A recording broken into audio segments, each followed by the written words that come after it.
What's the difference between power and jurisdiction? What do these two words mean? Are they interchangeable or are they different? If so, how? It's a question that has bothered lawyers and judges alike for a very long time. Take the case of three umpires. Suppose John, Jane and Thomas are three friends, and suppose they are internationally accredited referees for different kinds of sport. John is a FIFA qualified soccer referee, so also is Jane. Thomas, on the other hand, is a world-class umpire for ice hockey. Suppose all of them have a front seat ticket to witness the World Cup soccer tournament. FIFA has given John the privilege to referee the soccer match between Brazil and Argentina, and FIFA has appointed Jane to umpire the game between England and Ireland next week, the soccer game. Thomas, being an ice hockey umpire, has neither jurisdiction nor power to umpire the Brazil versus Argentina match. He can't run into the field, whistle in hand, and make rulings on any infringement taking on the pitch. So also Jane.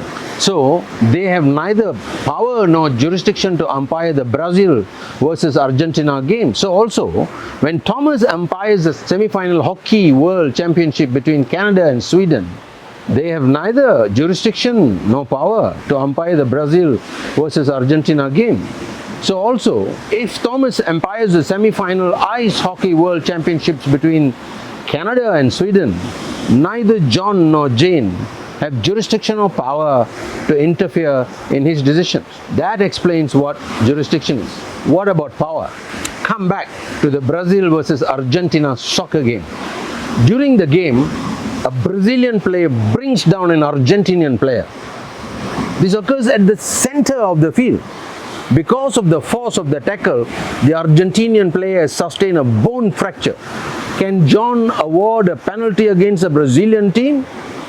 John has the jurisdiction to rule that there has been an infringement, but John cannot punish that infringement by awarding a penalty against Brazil. Why? John has the jurisdiction to penalize the player, for example, by saying him off the pitch, but he has no power to order a penalty.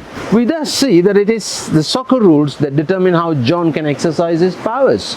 Now, these examples, if extrapolated, show how courts of law work within the twin frameworks of jurisdiction and power. First things first. Now, a court, even if it has jurisdiction to determine a dispute, cannot pronounce any judgment upon it unless the parties to the dispute bring it before the court for a decision.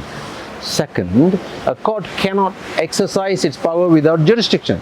They go hand in hand. That's why it's been said that jurisdiction must take its color from its context.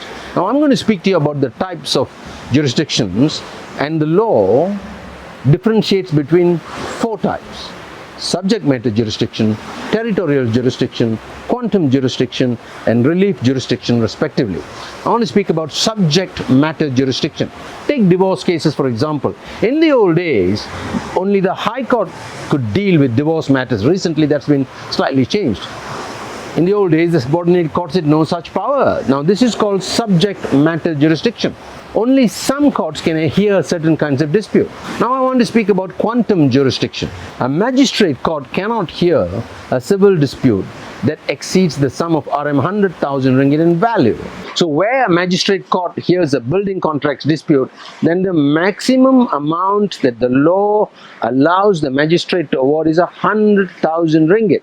If the value of the dispute exceeds 100,000 ringgit, but less than 1 million, then the parties have to take it to the sessions court.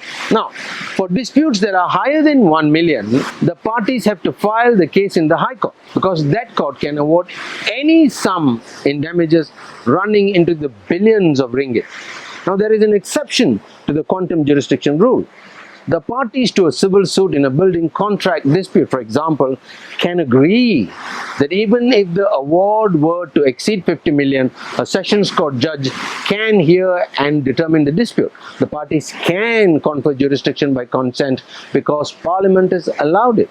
Now, I want to speak about territorial jurisdiction. If two Sarawakians enter into a contract in Kuching and one of them breaks the contract, the innocent party cannot sue the other party at Kuala Lumpur. An act of parliament says this cannot be done. A suit has to be filed in Kuching. We go on next to the relief jurisdiction. What does relief mean? It means remedy.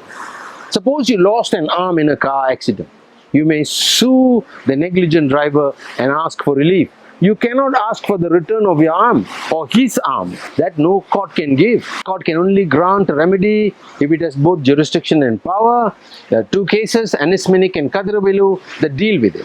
So we saw this difference between the referee John and the house and the ice hockey umpire Thomas above. This video was helped by my friends in Langkawi, by Fisol, by Adi and by Zo.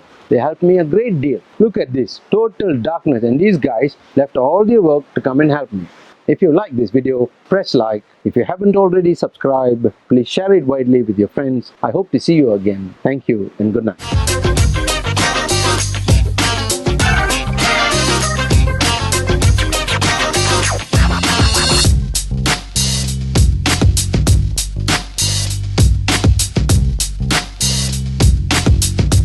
Kickflip is a film about a man who rediscovers the joy of life at the age of 40 through skateboarding. Catch it online as part of the Kota Kinabalu Film Festival.